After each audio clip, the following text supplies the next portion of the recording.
sure it's recording this time? It was recording last time. Recorded everything. For 6 minutes? No. The volume. For 16 minutes. Oh. Then there was no volume. It just stopped. Too bad we didn't get good content for 16 minutes. Yeah. What have you been up to? I've been riding on a daydream. Hey YouTube, thanks for checking out RV Daydream. And look who's with us. Hello. We're inside. We were on the porch. We thought we were going to shoot our video. We did. We spent some time out there, and something happened to the audio. I'm not sure what happened. It just quit. So we decided to reshoot inside and talk about some of the stuff that we already talked about out there.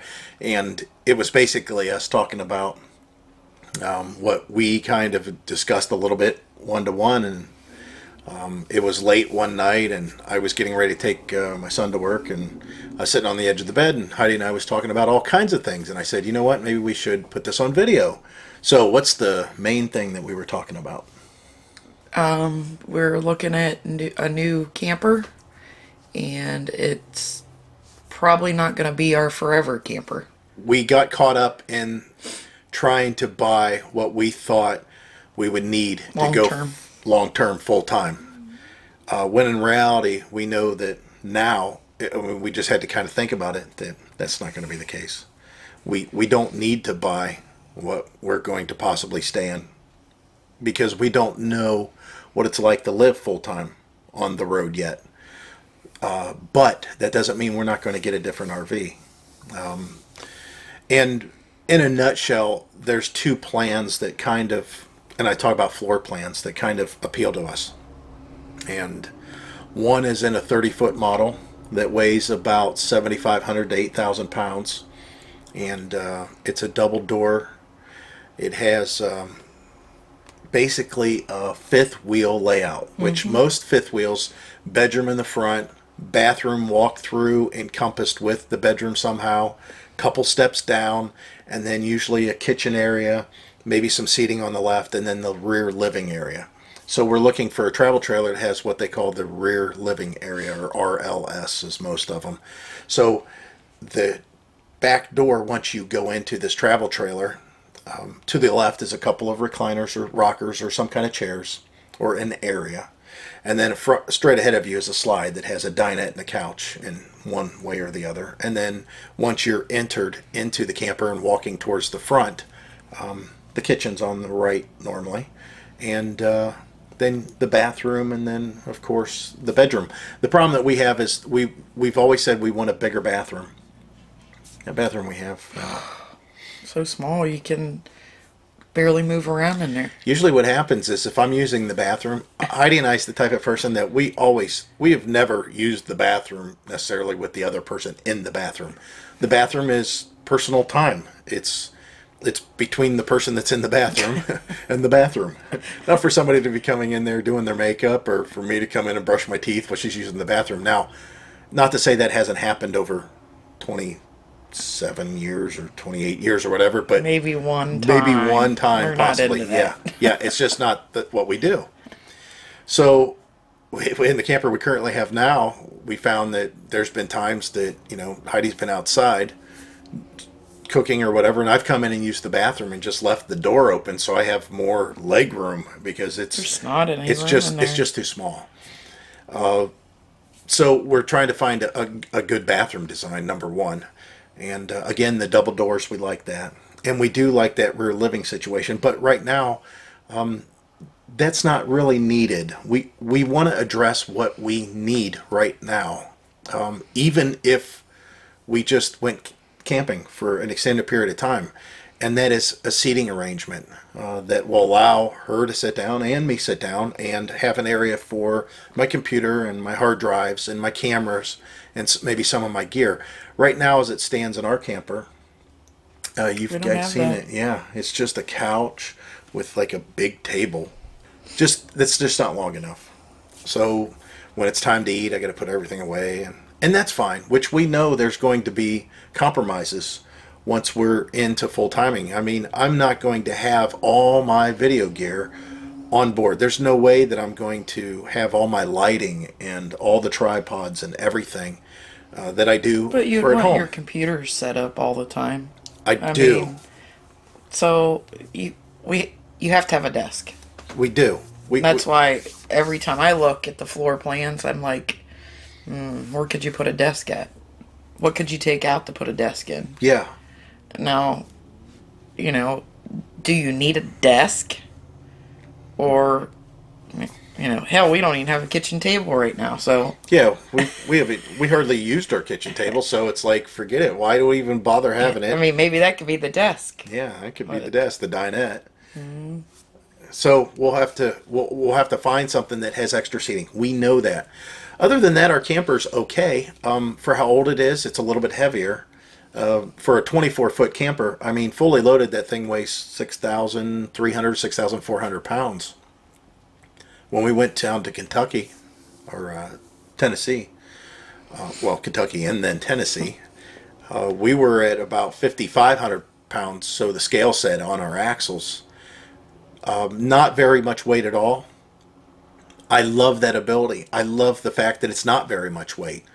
I don't want to have to haul around an extra 4,000 pounds just because I want a couple more features.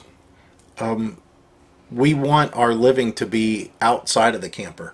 We know that that's not always the situation. We know that's not going to happen.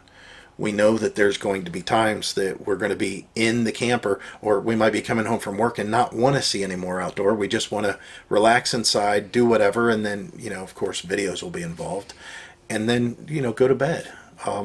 So we need to address that want and that need right now.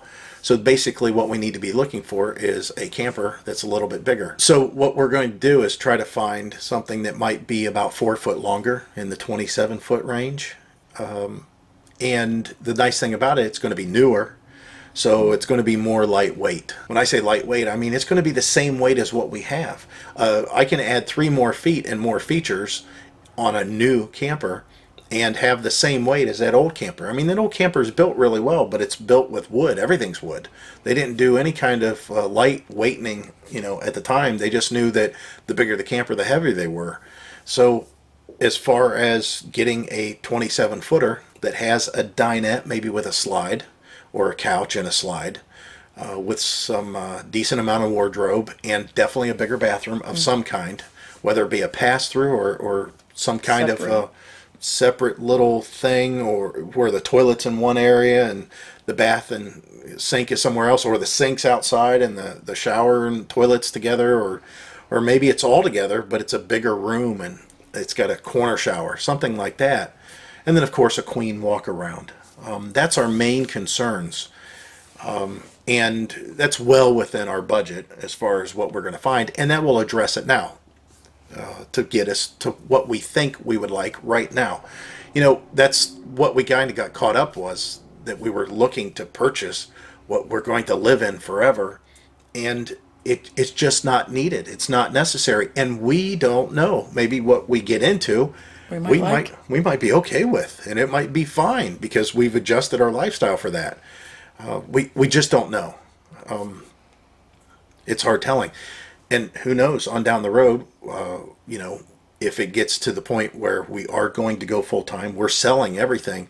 At that point, we might decide we're going to go buy a whole new outfit, as far as not brand new, but you don't know that. Yeah, well, yeah, it could be. Never know. I've mentioned that in my previous video, new versus old. There's always a chance that we might find something new, even though we like to do used. But the thing with new is, once if we don't buy prior to us leaving, I can't fix it so easily if we don't have a house to work on it on. So at that point, we might not look for a project or something. But yeah, when we go full time, and in, like I say, the 5-year mark, when we first started our channel, this is our channelversary. We've been doing this channel specifically for 2 years now, and we thought our plan was going to be 7 to 9 years. And even though only 2 years have passed, we've dropped definitely a year off of that time frame, and we're at 6 years now.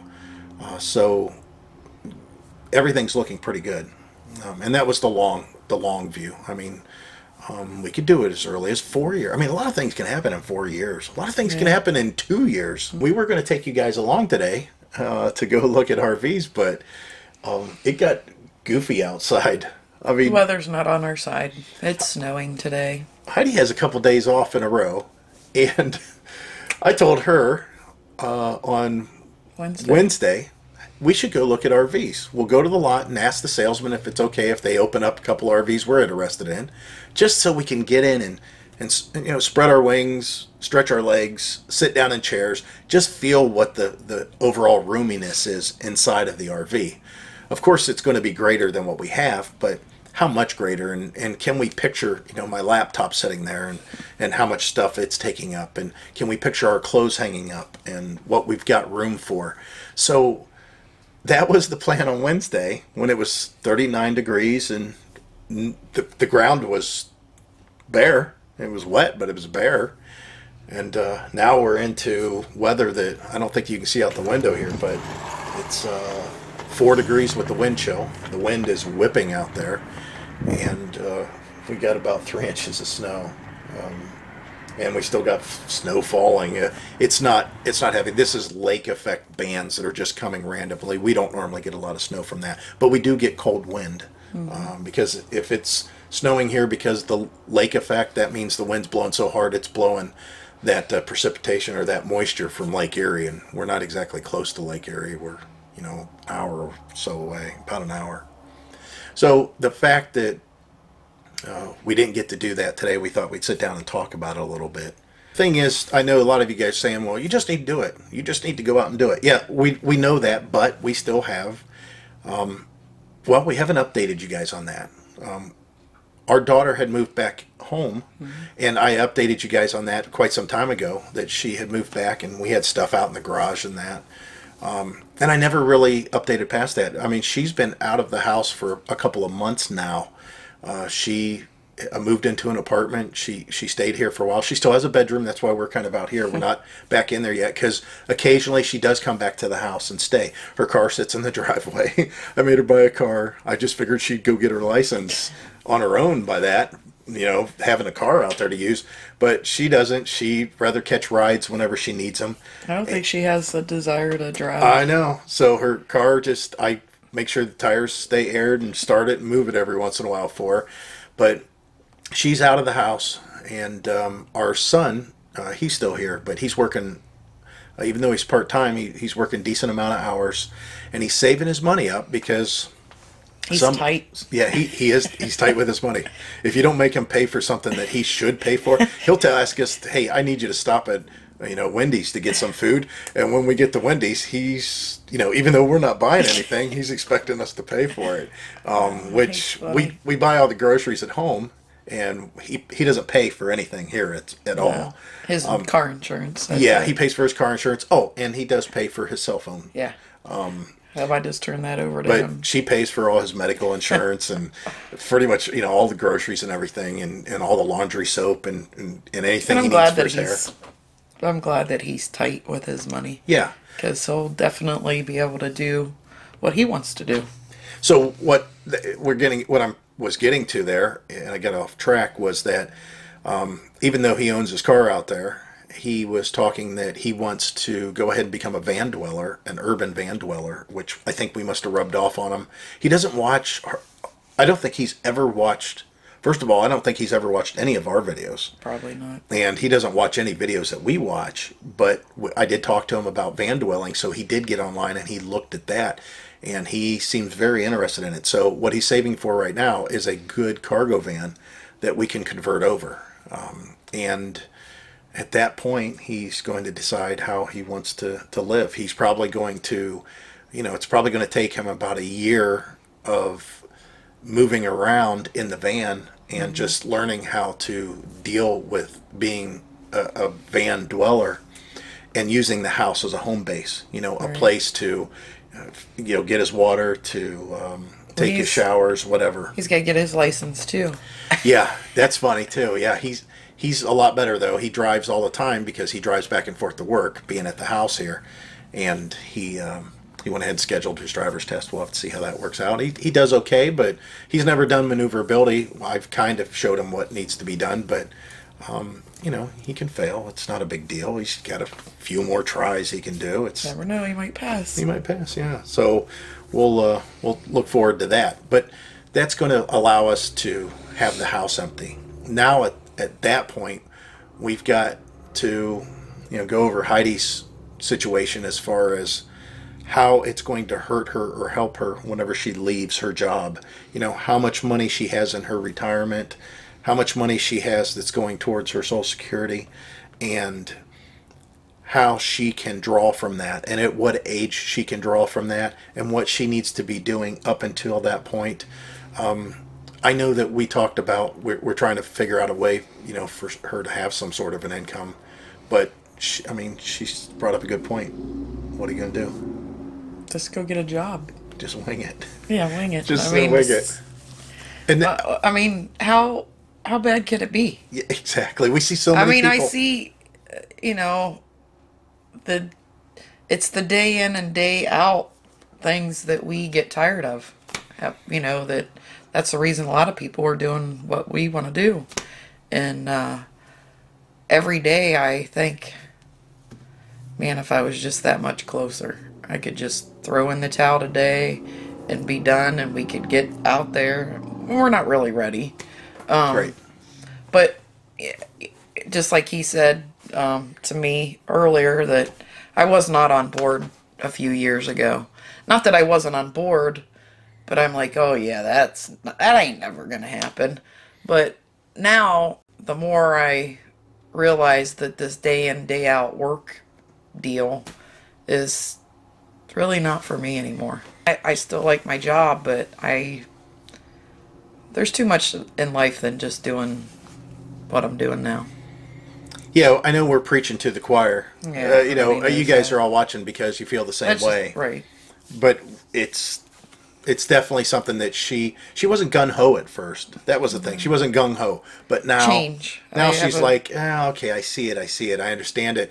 And she sees, that, years ago, I changed the way that I used to go to, I used to be like everybody else. I went to work every day, 9 to 5, whatever, working my butt off overtime and spending money to trying to enjoy myself. And at some point when I went into my own business, I think she saw it as like, she thought that I was kind of giving up on us and the house and bills and everything like that.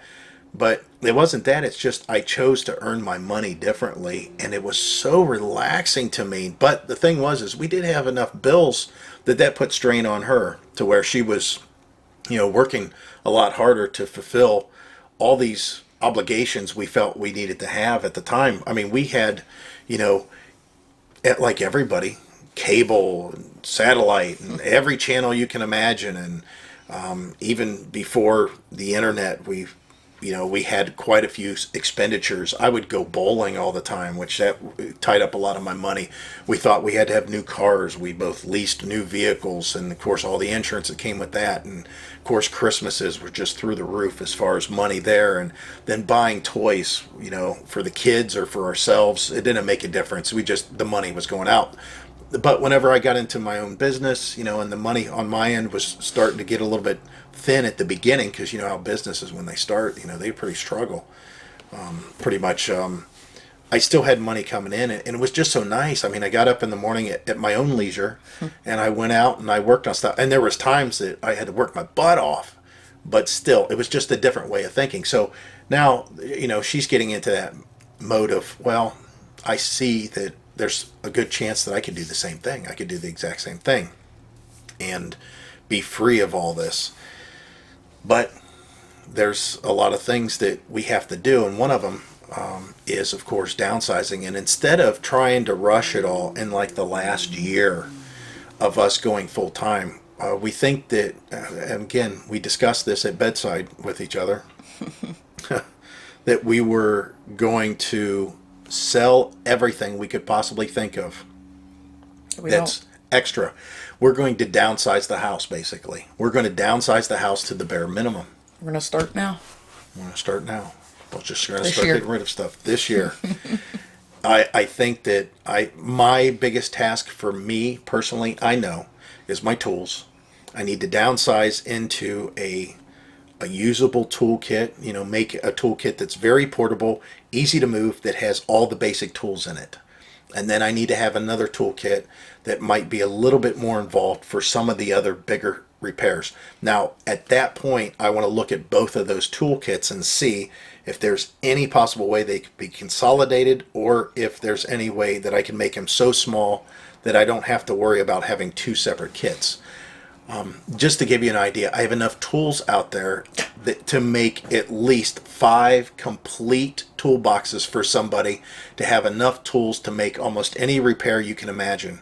I mean, I have everything. And the idea behind that with a mechanic is, you know, whenever you're working on something, you got a screwdriver and you're trying to reach something or pry something or turn a screw, and you need one that's just a little bit longer, or maybe a little shorter, and a flatter blade or a thicker blade or a thinner blade. I mean, so at that point you have a bunch of different screwdrivers that to anybody else would just look like the same. Well, it's the same with all the wrenches, and now you've got, you know, multiples of wrenches that all kind of look the same, but some of them are thinner, some of them are longer, some of them are at a different angle, some of them ratchet, some of them swivel. I mean, all those different things make a lot more stuff. So I need to downsize all that. So that's what we're going to do. We're going to downsize that. Yep. The other thing with having Heidi on board whenever we're doing our little routing thing, I have a GPS. I've done reviews on that GPS. If you hadn't had a chance, you know, maybe I'll put a link up here. Click the link, take a look at it. And what that does is allow us to get to where we're being navigated very efficiently. The GPS does a very good job. However, there's times that I have questions and I don't want to screw around touching the GPS, changing, you know, Looking for gas stations. Looking for gas stations, which it'll do all that. I can just say, you know, voice command, and it'll say a command, and I'll say find place, and then it'll say speak the name of a place, and I'll just say gas stations, and it'll show a bunch of gas stations. But, you know, Gas Buddy will tell me which one has the cheaper price. Also, it'll tell me which stations are in the area. Maybe I want to find a Love's truck stop because I know it's bigger or something like that. Or maybe the route that I'm on, I don't care for the road, or it looks like there's just too much traffic and I want to see if I take a different route, if it'll be any quicker. Well, instead of me changing the GPS, all I need to do is just start driving a different route, and the GPS will change its route based on what I'm doing. But I need to know if that change that I'm going to make is reasonable. So I have Heidi be the map navigator now. I bought her some big paper maps, which we'll still refer to. She has a hard time seeing it though, and she can navigate, you know, like Google Maps or something that's already downloaded, or even active for that matter, on her phone. They're the Samsung Galaxy S7 Edges, and they have great displays. They're big, they're nice. But as far as navigating down the road, I mean, Heidi would be really close to it. She'd have a hard time with it. So we have, you know, she's got a Kindle, and she could navigate with that. It's a little bit bigger, and of course she can see it a little better, but still, overall, you know, she can't see a ton. So as we mentioned on Facebook, I got her a tablet, and it's a tablet. It's a Samsung Galaxy View, and it's 18.4 inches, and it's a full-blown tablet. It's 64 gigabytes, and it's got expandable memory where she could add a card to, I mean, she could download every map she wanted to at that point. And the nice thing is, of course, it's so big, it's right in her face. Whenever I look at it, which I've used it a few times, you know, I gotta take my glasses off, it's right there, but it'll make it nice. So we got another piece of the puzzle for the navigation team. So getting into the new RV, that's going to be something that we're wanting to do. And still, it's up in the air. We know this is a fluid decision. We might get out and look at RVs and just find something that might be closer to what, you know, the bigger version, that might just appeal to us. And as far as on down the road, we sell the house and we go full time, maybe at that point we buy, you know, camper, truck. I sell my truck and this camper, whatever, or I sell the truck and whatever camper we have at that point. You got to realize that things are fluid. I guess that's really going to be kind of the heading of this whole video, is plans are so fluid, and they need to be fluid, and you need to be flexible, and you have to think about all the different scenarios you may run into.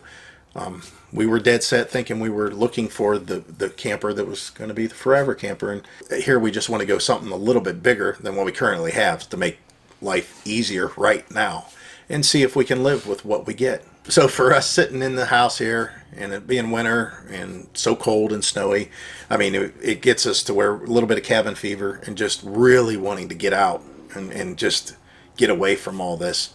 So looking forward to that, and that's what we decided to put down on the video. And of course this whole RV thing that's going on, which again we'll bring you guys along. I'll explain everything and I'll give you numbers on everything, whatever we pay for the camper and whatever the camper weighs and how the truck tows it and all that good stuff, because the truck is rated to tow 12,000 pounds and I don't want to tow 12,000 pounds. I like the fact knowing that I have a truck that's a little bit bigger than that will tow, 7,000 pounds pretty well. And as far as, 6,000 pounds, it'll tow that like nothing at all. Just makes it nice. Just makes it a little bit easier. But again, down the road, might go bigger all the way around. So that's it. That's our whole thing in a nutshell. Hopefully I've chopped this up and it's not so boring. We've kind of consolidated it. But I wanted to touch base with you guys and get Heidi back in front of the camera and get her to talk a little bit. And again, we're inside trying to enjoy the warmth, so we might as well talk about something that is warming our hearts, and that's getting out and getting away. So guys, that's it. And as always, we hope to see you out there. Bye. Bye.